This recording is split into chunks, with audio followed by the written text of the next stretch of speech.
My aunt refused to sell the family farm. She said it had to stay in the bloodline. I found out that's because it holds a dark secret. Before we begin, please like, subscribe, and tell us where you're watching from. Let's all be internet friends. She turned down every offer. Didn't matter how many zeros were on the check or how polite the men in boots and button-downs pretended to be. She'd stand on the porch, arms crossed over her apron, and say the same thing every time. Not for sale. They offered millions once. I saw the letter. Folded on the kitchen counter like junk mail. Aunt Lorraine didn't even flinch. Just wiped her hands on a dish towel, muttered something about city people thinking everything's for the taking, and threw it in the wood stove. I hadn't been back to the farm in almost 10 years, not until the stroke. Minor, the hospital said. She was lucky. A warning more than a blow. Still, she was alone when it happened. The neighbor found her sitting on the floor, confused, one slipper off, phone in her hand, but no idea what number to dial. So I came home. They still call it that, home, even though I haven't lived here since I was 17. It's a stretch of land 2 miles outside of Danner, Missouri. Population, fewer every year. The farm sits at the end of a dirt road lined with cracked fences and those plastic mailboxes that bake brittle in the sun. Her house hasn't changed. Same chipped paint. Same porch swing that groans like it's sick of holding weight. When I pulled up, she was already back from the hospital, sitting on that swing like nothing had happened, eyes sharp as ever. "Still drive like you're afraid of the gravel," she remarked before I could even say hello. I took her bags inside, unpacked her meds. She didn't need help, she insisted. She just needed someone around until the swelling went down in her arm. "A week," she said. 2 max. And then she'd be back to tending her land like it hadn't tried to kill her. That night I asked about the offers, not directly. Just hinted, "You ever think about selling? Wouldn't blame you. Could buy a house closer to town. Hire help." She didn't answer right away. Just stirred her tea, the metal spoon clicking the rim with the same rhythm she always used. "This land's not something you sell, Harper," she said finally. "It's something you keep." I let it go, at least out loud. But sitting up in my old bedroom, staring out at the endless dark of the backfield, I started wondering what she was really keeping. She said the land remembered us. Said it out loud like it was fact. Like soil had memory and fences could pass judgment. We were standing by the chicken coop, the sun already crawling up the back of our necks. She was holding a feed bucket like it weighed nothing. Her arm still weak, her face pale, but her voice steady. "This dirt is ours, always has been," she muttered. "Goes back 6 generations." I nodded, brushing hay off my hands, pretending to understand. But in my head, I kept thinking, then let it rest. The land was tired. You could see it in the cracked earth, the sagging barn, the broken hinge on the screen door that never got fixed. Developers weren't offering to pave it over out of kindness. They saw something cheap, expandable, profitable, and she kept saying no. Not because she needed the farm, she didn't. There were no crops anymore, no real livestock outside of a dozen chickens and a goat too old to milk. The field behind the barn hadn't been tilled in years, just sunburnt grass and stubborn weeds. But Lorraine acted like the place was still alive, like letting it go would kill it. She'd stand on the porch in the mornings with her tea, scanning the field like she was counting ghosts. I brought it up again that afternoon. Lightly. "You ever think maybe keeping the place is hurting more than helping?" She didn't look at me, just poured cracked corn into the trough and said, "You know why they want it so bad? Because it's flat and buildable. Because it's clean." She said it with a bitterness I didn't understand. No liens, no debt, no permits to chase. No history on paper. I raised an eyebrow. "Isn't that a good thing?" She didn't answer. She just set the bucket down, wiped her palms on her apron, and stared out toward the far edge of the property. "Land remembers, Harper. You can bulldoze the trees, bury the records, but dirt don't lie." Then she turned and walked away. And I stood there, staring after her, wondering what the hell she meant. I took over daily maintenance just like she asked. Watered the garden. Fed the chickens. Cleared out the gutters that hadn't been touched since Bush was in office. I even fixed the latch on the old shed door, though I had to wrestle with it for 20 minutes before it stopped creaking like a scream. It gave me something to do. Something to focus on that wasn't her watching me from the porch like I might screw up everything just by being there. That's when I noticed the smell. It wasn't strong, not at first. Just a faint rot that drifted in and out depending on the wind, like mildew that refused to dry out. I figured something died under the floorboards, possum maybe, or one of the chickens wandered too far and didn't come back. But the smell didn't come from the coop. It came from the back field, near the edge of the property. Right by the old barn foundation, the one that burned down in the 90s and was never fully rebuilt. Just a concrete slab now, cracked through the middle with weeds sprouting from the edges. Every time I walked past it, the air shifted. Heavy, damp, wrong. Even when the heat was dry and sharp enough to burn the inside of your nose, the earth back there smelled like it had never seen sun. Wet and old, the kind of rot that didn't come from animals. I mentioned it to Aunt Lorraine once casually, said something like, "That foundation back by the barn smells off." She didn't answer, didn't even look at me. Just stood at the sink, scrubbing the same plate over and over like it still had something left to clean. I dropped it after that. But I started walking that edge of the property more often, kept checking the same patch of grass. Same cracked slab, the same stain that never quite dried near the far corner. I couldn't explain why, but I didn't like standing there too long. Felt like the dirt was breathing. The burst pipe was a fluke. That's what the plumber said, anyway, standing knee-deep in muck, swearing under his breath while trying to shut off the main valve near the old barn. We'd had 3 days of heavy rain, enough to turn the whole back quarter of the property into soup. The pipe was ancient, rusted through in places, but the rupture happened right beneath the slab. The one I'd been watching. I saw it from the porch. A thin geyser of brown water shooting up at the edge of the concrete, spraying dirt like something underneath wanted out. When I got down there, the slab had shifted, cracked worse than before. The pressure must have pushed from below, softened the ground just enough to tilt it. The plumber, Danny something local guy, said we'd have to dig up the section and replace the whole length. He brought in a second man and a small excavator. Aunt Lorraine stayed inside. When the machine hit the corner of the slab, something gave. It wasn't a pipe. It was a hole. I was standing a few feet away when the backhoe peeled back part of the concrete. Danny stopped the engine, hopped down, and crouched. I walked over slowly, the smell already rising again, stronger this time, undeniable. "What the hell is that?" he muttered, pointing at something half-buried. I leaned in and saw the edge of a canvas tarp. Frayed, mold-stained, torn open, the wind shifted.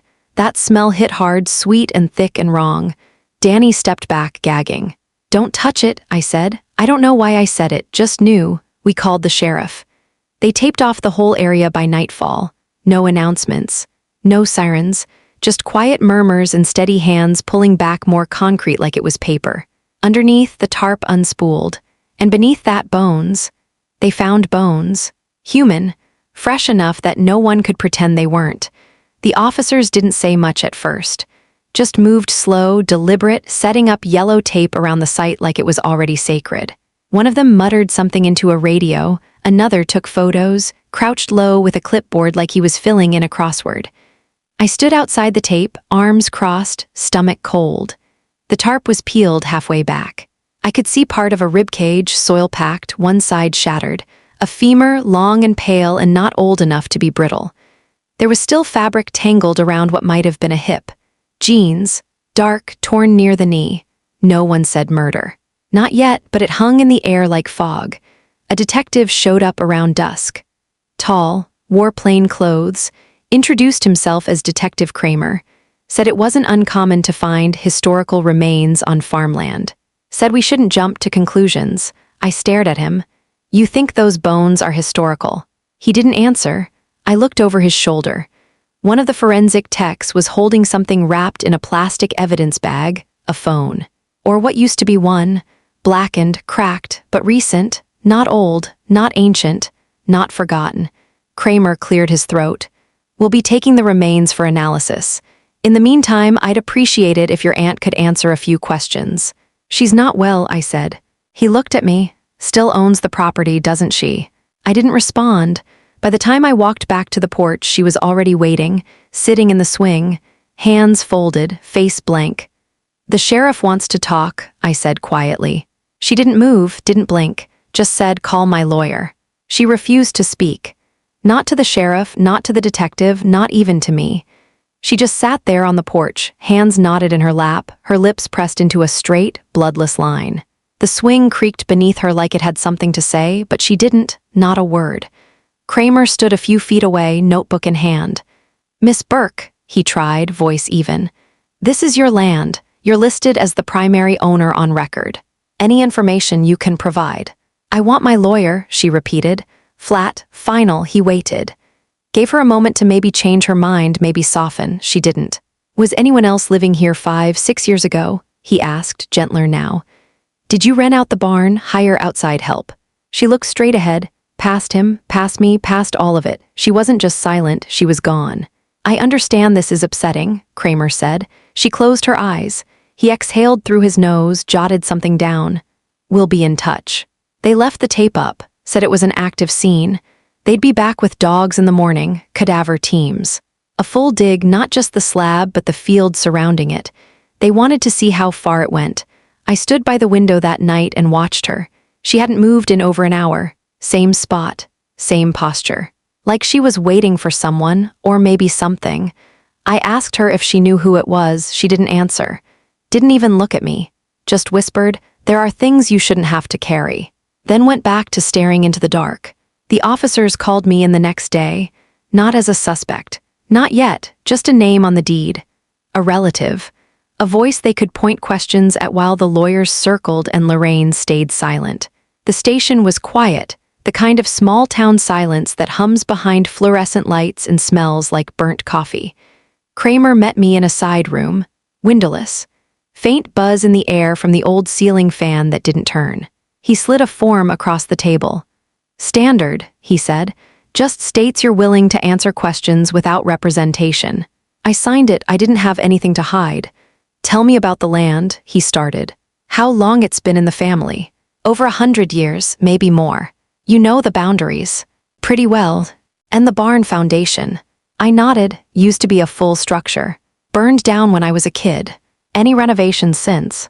"There was some concrete poured a few years back. Lorraine said it was from storm damage." He scribbled something, didn't look up. "You know who did the work?" "No contractor listed." I checked. Now he looked at me, checked. I hesitated. "I've been going through some of the property records since we found the remains." That got a small twitch of interest. Barely there, but I saw it. "Why?" "Because my aunt won't talk," I said, "and someone was buried under our land." He nodded like that was fair. "Do you know who it is?" I shook my head. "You're sure?" "Yes." But he kept watching me, not skeptical, not aggressive. Just waiting, like he expected me to break, to fumble, to trip over something I didn't realize I was carrying. I didn't, but I felt it, the shift.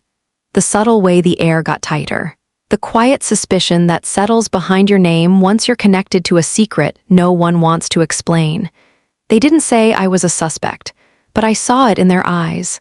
They didn't believe me. I started digging through records that night. Literally, figuratively. The property logs were still in the mudroom closet, stacked in warped cardboard boxes, organized the way my grandfather used to do it, by year, not by category. Which meant I spent 3 hours flipping through gas bills, tractor receipts, and scribbled notes about rainfall before I found what I was looking for. A thin file labeled, "Barn Repairs 2016. Inside were 3 loose sheets. A receipt for concrete mix, a supply list from the local hardware store, and a single handwritten line at the bottom of a page torn from a spiral notebook. "Pour new slab before frost. Keep south end flat." No contractor signature, no permit copy, no invoice number, no initials. Just a date, October 18, 2016. The same year the backfield was reseeded. I remembered that now. Aunt Lorraine had told me she was reclaiming the soil. Said the burn scar needed covering. Said nature needed to be reminded who was in charge. It stuck with me then because she'd never talked like that before. Poetic. Aggressive. Like the land had challenged her. I kept digging. Found the county assessor's map from that same year. The parcel line for the backfield had been redrawn, just slightly. A subtle extension. A curved edge where it used to be squared off. Why change that? Why then? I checked the town permit database next. Nothing listed for a slab pour, No electrical, no plumbing, no construction of any kind. The foundation didn't exist on paper, but the dirt said otherwise. And whoever was under it, someone went out of their way to make sure they stayed there. The missing persons report was buried too, not in the sense of secrecy, just forgotten. Lost under years of neglect and laziness, and that small-town shrug that lets things fade if they don't shout loud enough. I found it in the town archives, behind a locked glass cabinet in the library that smelled like dust and disuse. The librarian gave me a key without asking why, just said, "Be careful with the hinges." The article was short, one column, no photo. Local man missing after labor dispute. August 14, 2015 Danner.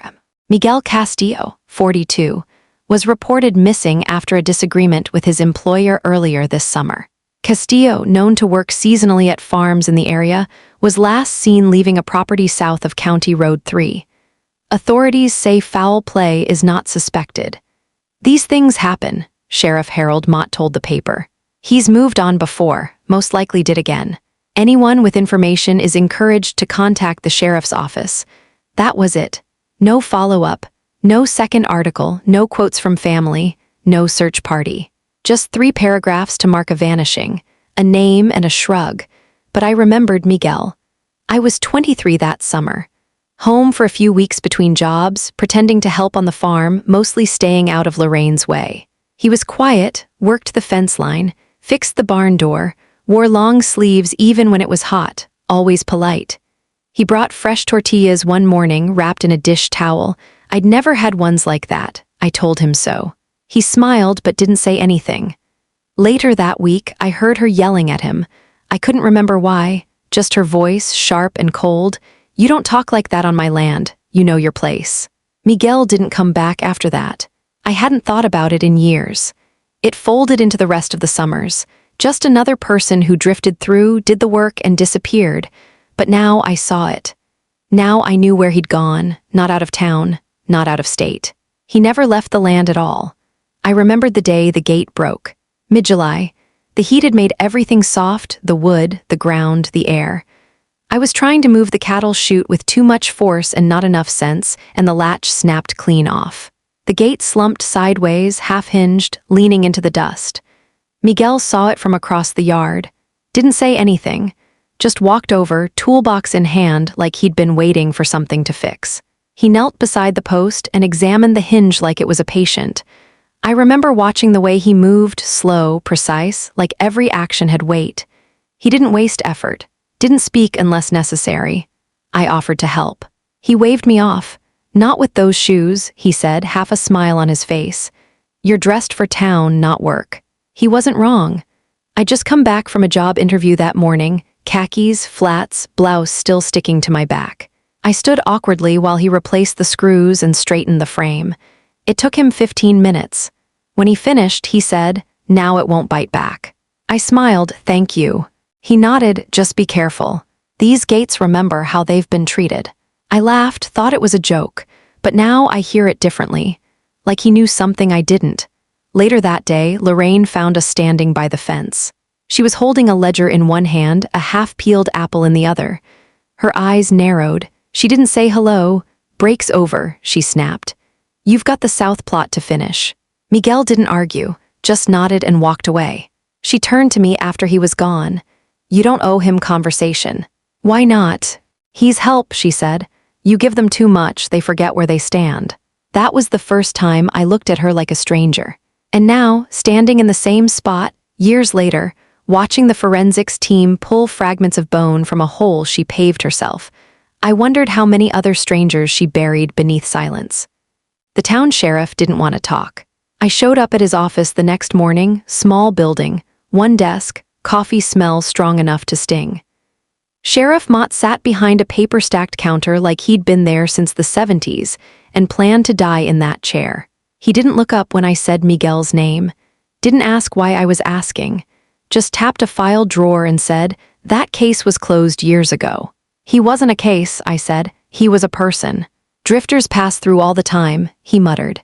"Seasonal guys, they come, they go. No one knows where half of them end up." "He worked for us," I said. "Didn't have a W-2, Mott replied, eyes still on his newspaper. No contract, no ID on file, just cash work. Happens all over the county. He didn't leave. Now he looked at me, a long, steady stare, not hostile, just tired, worn down by decades of not caring enough to do more. We didn't have cause to investigate, he said slowly. No signs of struggle. No one filed a report until he was gone 3 weeks. Even then, it was his sister, and she didn't even live in the state. He had a record, petty stuff, trespass, loitering. Nothing violent. You're saying that made him disposable. I'm saying there wasn't enough to go on. There is now. He blinked, didn't respond. Bones on our land, I said. Tarped, buried, cemented over. Still nothing, I leaned in. You knew, I said, maybe not everything, but enough to look the other way. He sat back in his chair, cracked his knuckles. You come from a long line of folks who knew how to keep land in the family. That doesn't happen by being careless. Or noisy. You helped cover it up. I helped keep the town running, he said, eyes flat. And I suggest you think real hard about what gets dug up when you start swinging a shovel at your own roots. I left before I said something I'd regret.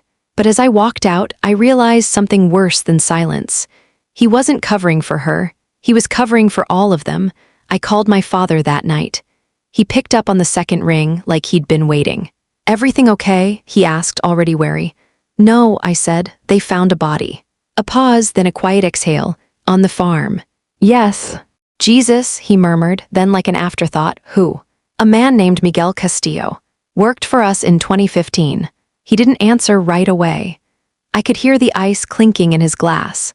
Could almost picture him sitting in the dark kitchen, phone pressed to one ear, staring at the linoleum like it held the right response. He was buried under the old barn slab, I said. They poured concrete over him. Aunt Lorraine's not talking. The sheriff doesn't want this reopened. But it is. More silence, then finally carefully. You should let it go. I felt it in my chest, like a hand, slow and cold, wrapping around my ribs.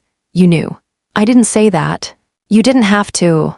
He sighed. It wasn't your burden, Harper. You were gone by then. This isn't yours to carry. He died on our land. Accidents happen. That wasn't an accident. He didn't respond. You always said Lorraine was stubborn, obsessed with the past, but you never mentioned this. Not once. I didn't want it to touch you. Well, it has, I said. It's under my feet, in the dirt, in the bones. You think that kind of silence doesn't echo. You have the deed now, he said. You can protect what's left. Don't throw away generations of sacrifice over something you can't change. I stared at the phone in my hand like it might start burning. He didn't say justice. He didn't say truth, just protect it. I hung up. And I knew this wasn't just about Lorraine anymore. It was the whole damn family. But it wasn't an accident. I knew it before the police said anything. I knew it standing over that cracked slab, staring at the torn edge of the tarp, the bones arranged too carefully, too deliberately. Still, it hit harder when the words came from someone else's mouth. We found trauma to the skull, the forensics tech told me. His gloves were still on, dirt on the knees of his pants. Blunt force, back of the head, clean strike. Not a fall, not erosion, a blow. They found a boot next, half buried near the edge of the foundation, torn at the sole. The same brand Miguel used to wear. I remembered the red tag on the laces. Then a tooth, not loose, not rolled from time, knocked out. It was never supposed to be found. Whoever buried him, whoever poured that concrete, wanted him sealed in silence. Forgotten, erased, but the ground shifted, like it couldn't hold the lie anymore. I stood near the tape as they worked, my boots sinking into the soft earth, the sun overhead too bright for how cold I felt. Aunt Lorraine was inside, curtains drawn, lights off. She hadn't come outside since the dig started in full. I stared at the field, at the cracked lines in the dirt that led straight to the house, and realized this wasn't the only thing buried here. It was just the one thing that got out. My aunt broke down the next night, not all at once. Not a dramatic collapse, just a quiet fracture, a slow unraveling that started with a glass of water and ended with her slumped at the kitchen table, shaking. I found her sitting there after midnight, still in the same clothes from that morning. Her tea had gone cold, the porch light was off, the house felt like a tomb. You should sleep, I said. She didn't answer. I poured her a fresh glass and set it in front of her. She didn't touch it. After a long silence, I sat across from her. They're saying it wasn't an accident. Her eyes stayed fixed on the table, her hands clenched tight in her lap, trembling. He was hit, buried, poured over. I didn't expect her to speak, but she did, voice barely a whisper. Like it hurt to let the words out. He disrespected me. My heart stopped cold. He raised his voice, told me I was cruel, told me I didn't deserve the land. He looked at me like I was nothing. Her lips quivered. She blinked fast, like something in her was cracking under its own weight. No one was supposed to care, she said. He wasn't from here, he wasn't ours. But he was human. She shook her head hard. No, you don't get it. That land, this house, everything we have, it survived because we knew how to protect it. Keep things quiet, keep things clean. There's nothing clean about this. Tears welled, but they didn't fall.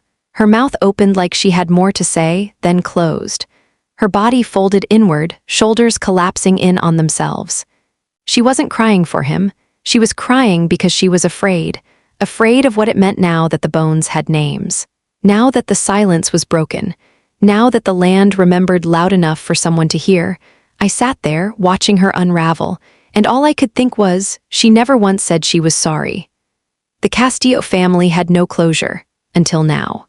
I found his sister's name in the article, the one no one read, the one Sheriff Mott never followed up on. Lucia Castillo.